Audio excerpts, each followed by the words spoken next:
வருங்கால அரசு அதிகாரிகளுக்கு வணக்கம். இந்த வீடியோவில் 6th புக்கில் இருக்கிற சிந்து சமவெளி நாகரிகத்தை பற்றி பார்க்க போகிறோம். 6th புக்கில் இருக்கிற சிந்து சமவெளி நாகரிகத்தை பற்றி ஃபுல் டேட்டா இதில் இருக்குது. நீங்கள் புக்கு படிக்காமல் இந்த வீடியோ பார்த்தாவே ரொம்ப ஈஸியாக இருக்கும். ரொம்ப ஷார்ட் அண்ட் ஸ்வீட்டாக தான் கொடுத்துருக்கோம். வீடியோவை ஸ்கிப் பண்ணாமல் ஃபுல்லாக பாருங்கள், ரொம்ப யூஸ்ஃபுல்லாக இருக்கும். இப்போது சிந்து சமவெளி நாகரிகத்தோட காலக்கோடு எப்படின்னு பார்க்கலாம். அதாவது MIEC மெசபடோமியா, சிந்துவெளி நாகரிகம், எகிப்து நாகரிகம், சீன நாகரிகம். MIEC ஞாபகம் வச்சுக்கோங்க. M for Mesopotamia. இதோட காலம் வந்து கிமு 3500 2000 வரைக்கும். அதே மாதிரி சிந்துவெளி நாகரிகம் ஐங்கிறது வந்து இண்டஸ் வேலி சிவிலைசேஷன். இதோட காலம் வந்து கிமு 3300 1900 வரைக்கும். அதே மாதிரி ஈனா எகிப்து நாகரிகம், இது வந்து கிமு 3100 1100 வரைக்கும். சீனா நாகரிகம் கிமு 1700 1122 வரைக்கும். இந்த காலக்கோடு ரொம்ப முக்கியம், கண்டிப்பாக மனப்பாடம் பண்ணிக்கோங்க. அடுத்தது அந்த காலத்தில் வந்து சிந்து சமவெளி நாகரிகத்தில் வந்து மக்கள் வந்து அதிகமாக நதிக்கரையில் தான் குடியேறினாங்க. அதுக்கு என்ன காரணம் அப்படின்னு பார்த்தோம்னா, நதிக்கரையில் இருக்கிற மண் வந்து நல்லா வளமாக இருந்திருக்குது. குடிப்பதற்கும் கால்நடைகளுக்கும் நீர்ப்பாசனத்துக்கும் ஏற்றதாக இருந்திருக்கு. அதே மாதிரி வணிக வச்சுக்கிறதுக்கும் போக்குவரத்துக்கும் ரொம்ப ரொம்ப யூஸ்ஃபுல்லாக இருந்திருக்கிறது நதிக்கரை தான். அதனால தான் ஆற்றங்கரையை வந்து நாகரிக தொட்டில் அப்படின்னு சொல்லி சொல்கிறாங்க. அடுத்தது ஹரப்பா நாகரிகம் வந்து சிந்து சமவெளி நாகரிகத்தில் இருக்குதுன்னு சொல்கிறாங்க. ஹரப்பா வந்து ஃபஸ்ட்டு இடிபாடில் கண்டறிஞ்சவர் யாருன்னு பார்த்தோம்னா சார்லஸ் மேசன். கண்டிப்பாக இது கன்ஃபியூஸ் ஆகும், ஏன்னா நிறைய பேர் இதில் வருவாங்க, அதனால் பார்த்துக்குங்க. சார்லஸ் மேசன் தான் வந்து ஹரப்பாவில் இடிபாடுகளை கண்டறிந்தவர். இவர் வந்து ஆங்கில கிழக்கிந்திய கம்பெனியில் படை வீரரும் ஆராய்ச்சியாளரும் அப்படின்னு சொல்கிறாங்க. இவங்க வந்து செங்கல் திட்டுகள், அதாவது ஹரப்பா வந்து செங்கல் திட்டு மாதிரி இருந்திருக்குதுன்னு சொல்லி இந்தியாவில் வடமேற்கு பகுதியில் கண்டுபிடிச்சிருக்காங்க. இப்போது அது பாகிஸ்தான் எல்லையில் இருக்குது. அதே மாதிரி இதுதான் வந்து முதல் வரலாற்று சான்று. சார்லஸ் மேசன் வந்து ஹரப்பா பற்றி என்ன சொல்கிறாங்கன்னா, அந்த பாலடைந்த செங்கற்கோட்டை உயரமான சுவர்களுடன் கோபுரங்களுடனும் ஒரு மலை மீது கட்டப்பட்டுள்ளது அப்படின்னு சொல்லி ஹரப்பா பற்றி சார்லஸ் மேசன் சொல்லியிருக்காங்க. யார்? Charles Mason. ஷார்ட்கட் என்னென்னா, இப்போ நம்ம வந்து வீடு கட்டுறதெல்லாம் வந்து மேசனால் செய்கிறாங்கன்னு சொல்லுவோம்ல, அதை மாதிரி இடிபாடுகளில் கண்டறிஞ்சவர், ஹரப்பாவை கண்டறிஞ்சவர் வந்து சார்லஸ் மேசன். கண்டிப்பாக இது ரொம்ப முக்கியம், பார்த்துக்கங்க. அதே மாதிரி இது வந்து ஃபஸ்ட்டு 1856 லாகூர்லேருந்து கராச்சிக்கு ரயில் பாதை அமைக்கும் போது சுட்ட செங்கற்களாக வந்து அங்கே இருந்திருக்கு. அதோட வேல்யூ தெரியாமல் அவங்க வந்து ரயில் பாதைக்கு கற்களுக்கு பதிலாக இந்த சுட்ட செங்கற்களை வந்து பயன்படுத்தியிருக்காங்க. இதை வந்து கண்டிப்பாக கேட்பாங்க. ரயில் பாதையை வந்து எங்கே அமைச்சாங்க அப்படின்னா, லாகூர்லேருந்து கராச்சிக்கு ரயில் பாதை அமைக்கும் போது 1856 சுட்ட செங்கற்கள் வந்து இருந்திருக்குது. அதை வந்து அதோட வேல்யூ தெரியாமல் அவங்க கற்களுக்கு பதிலாக இதை வந்து பயன்படுத்தியிருக்காங்க. அடுத்தது ஹரப்பா மற்றும் மொஹஞ்சதாரோ. கிபி 1920 ஃபஸ்ட்டு இதை பற்றி ஒரு அகழாய்வு ஆரம்பிச்சிருக்காங்க. 1924 இந்திய தொல்பொருள் ஆய்வுத்துறையின் இயக்குனர் ஜான் மார்ஷல் அப்படிங்க வந்து ஹரப்பாக்கும் மொஹஞ்சதாரோக்கும் பொதுவான அம்சங்கள் இருக்குதுன்னு சொல்லி கண்டுபிடிச்சிருக்காங்க. ரெண்டும் வெவ்வேறு பகுதிகள் தான், ஆனால் மட்பாண்டங்களுக்கிடையே சிறிய அளவிலான வேறுபாடு இருந்திருக்குது. அதை வச்சு தான் ஹரப்பா நாகரிகம் வந்து மொஹஞ்சதாரோ விட பழமையானது அப்படின்னு சொல்லி சொல்கிறாங்க. யார்? John Marshall. எப்போ? 1924 ஜான் மார்ஷல் 1924 ஹரப்பா வந்து மொஹஞ்சதாரோ விட பழமையானது அப்படின்னு சொல்லி எதை வச்சு சொல்லியிருக்காங்கன்னா, மட்பாண்டங்களுக்கிடையே சிறிய அளவிலான வேறுபாடு இருந்திருக்கு.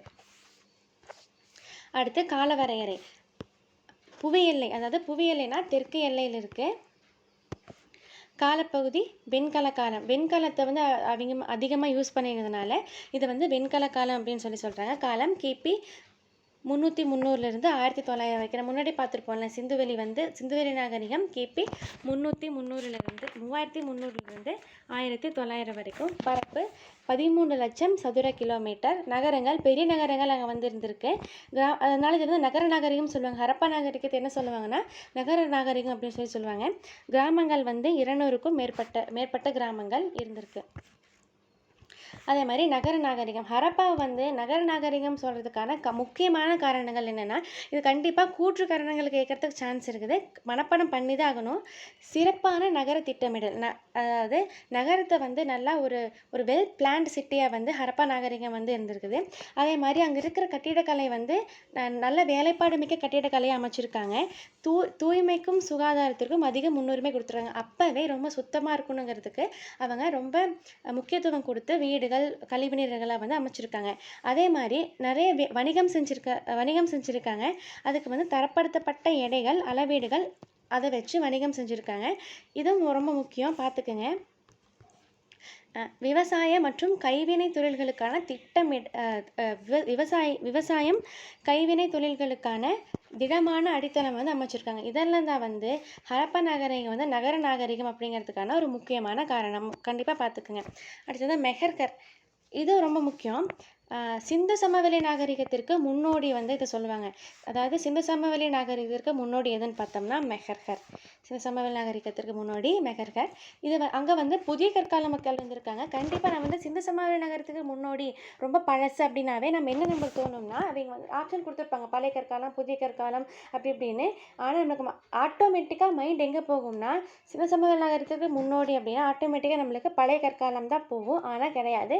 புதிய கற்கால மனிதர்கள்லாம் வந்து மெஹர்கர் பகுதியில் வாழ்ந்திருக்காங்க.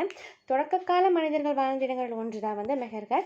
இது வந்து இப்போ எங்கே இருக்குதுன்னா, பாகிஸ்தான் நாட்டில் பலூச்சிஸ்தான் மாநிலத்தில் இது வந்து பாகிஸ்தான் நாட்டில் பலுசிஸ்தான் மாநிலத்தில் போலன் ஆற்றுப்படுக்கையில் அமைஞ்சிருக்கு. நம்ம நல்லா படிச்சிருப்போம்.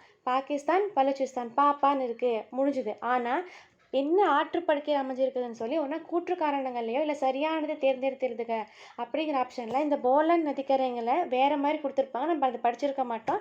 பாகிஸ்தான், பலுச்சிஸ்தான், போலன் ஆற்றுப்படுக்கையில் மெஹர்கர் வந்து இருந்திருக்கு.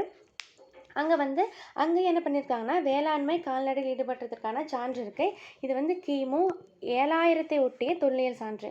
மெஹர்கர் வந்து எந்த காலகட்டத்தை சேர்ந்தது? கிமு 7000 ஒட்டிய தொல்லியல் சான்று வந்து மெஹர்கரில் வந்து இருக்குது. அடுத்து ஹரப்பா நாகரிகத்தோட முக்கியமான 2 பகுதிகள். ஹரப்பா நாகரிகம் வந்து 2 பகுதிகளாக வந்து அமைச்சிருக்காங்க. ஃபஸ்ட்டு என்னென்னா மேல்நகர் அமைப்பு, கீழ்நகர் அமைப்பு. இது ரொம்ப முக்கியம், மாற்றி கொடுத்து கேட்கலாம். மேல்நகர் அமைப்பு அப்படின்னா நகரத்தின் மேற்கு பகுதியில், இப்போ வந்து ஞாபகம் வச்சுக்கோங்க, நகரத்தோட மேற்கு பகுதியில் சற்று உயரமான கோட்டை. இது வந்து மேல்நகர் அமைப்பு. அதே மாதிரி நகர நிர்வாகிகள் இதனை பயன்படுத்தியிருப்பாங்க. நம்ம ஊரில் வந்து பெரிய ஆளுங்கள்லாம் பெரிய இடத்துல இருப்பாங்க அப்படின்னு ஞாபகம் வச்சுக்கோங்க. அதே மாதிரி மேல்நகர் அமைப்பு மேற்கு பகுதியில் சற்று உயரமான கோட்டை. இந்த கோட்டையில் இதை வந்து யார் பயன்படுத்தியிருப்பாங்கன்னா, நகர நிர்வாகிகள் இதை பயன்படுத்தியிருக்காங்க. அதே மாதிரி இங்கே தான் பெருங்குளமும் தானிய களஞ்சியம் இருந்திருக்கு. ரொம்ப முக்கியமான ஒரு பகுதி அப்படின்னா வந்து மேல்நகர் அமைப்பு தான். அதாவது கீழே இருக்கிற மக்கள் எல்லாம் பார்த்துக்கிறவங்க யாராக இருப்பாங்க? மேல் இடத்துல இருக்கிறவங்க தான் இருப்பாங்க. அதனால் அவங்க வந்து மேல் இடத்துல மேற்கு பகுதியில் சற்று உயரமான கோட்டையில் அமைஞ்சிருக்காங்க. அங்கே வந்து நகர நிர்வாகிகள் இருந்திருக்காங்க. அங்கே வந்து நமக்கு வாழ்றதுக்கு தேவையான ரொம்ப முக்கியமான தானியமும் பெருங்குளமும் வந்து இருந்திருக்குன்னு சொல்லி மேல் நகரத்தில் இருக்குது. அதே மாதிரி கீழ்நகர் அமைப்பில் அதாவது கிழக்கு ஞாபகம் வச்சுக்கோங்க. இதை வந்து சற்று தாழ்ந்த உயரமுடையது பொதுமக்கள் வசிக்கும் இடம். இங்கே தான் வந்து பொதுமக்களை வந்து வச்சுருக்காங்க. பொதுமக்கள் வசிக்கும் இடம்னா அது கீழ்ப்பகுதி, கிழக்கு பகுதியில் இருக்குது. இதுதான் வந்து ஹரப்பா நகரத்தோட 2 முக்கியமான பகுதிகள். அடுத்து வீடுகளும் தெருக்களும் வந்து எப்படி இருந்திருக்குன்னு சொல்லி பார்ப்போம். இது ரொம்ப முக்கியம், பார்த்துக்குங்க. தெருக்கள் வந்து சட்டக வடிவமாக இருந்திருக்கு, ஸ்ட்ரெயிட்டாக இருந்திருக்கு. வடக்கு தெற்கு கிழக்கு மேற்கில் இருந்திருக்கு. செங்கோணத்தில், இப்போ ஒன்று செங்கோணத்தில் வெட்டி கொள்கிற மாதிரி ஒவ்வொரு தெருக்கள் வந்து அமைஞ்சிருக்கு. அதே மாதிரி சாலைகள் வந்து ரொம்ப அகலமாக இருந்திருக்குது. ரொம்ப சின்ன சந்தா இல்லாமல் ரொம்ப அகலமாக இருந்திருக்குது. வளைவான முனைகளை கொண்டிருக்கு. அடுத்து வீடுகள் எப்படி இருக்குதுன்னு பார்த்தோம்னா, வீடுகள் வந்து தெருக்களின் 2 ஓரங்கள்லையும் அழகாக 2 பக்கமும் தெருக்களோட 2 பக்கமும் வீடுகள் வந்து இருந்திருக்கு. ஒன்று அல்லது அப்போவே வந்து 1 இல்லைன்னா 2 மாடி அடுக்கில் வந்து வீடெல்லாம் கட்டியிருந்திருக்காங்க. வீடுகளில் வந்து பல அறைகள் இருந்திருக்கு, ஒரு முற்றம், ஒரு கிணறு எல்லாமே இருந்திருக்கு. அங்கே கழிவறையும் குளியலையும் ரொம்ப இம்பார்ட்டன்ட் கொடுத்து கட்டியிருக்காங்க. அதெல்லாம் வந்து எப்படி கட்டியிருக்காங்கன்னா, சுட்ட செங்கற்களும் சுண்ணாம்பு கலவை, இது முக்கியம், பார்த்துக்குங்க. சுட்ட செங்கற்களும் சுண்ணாம்பு கலவையில் வந்து வீடுகளை வந்து அமைஞ்சிருக்கு.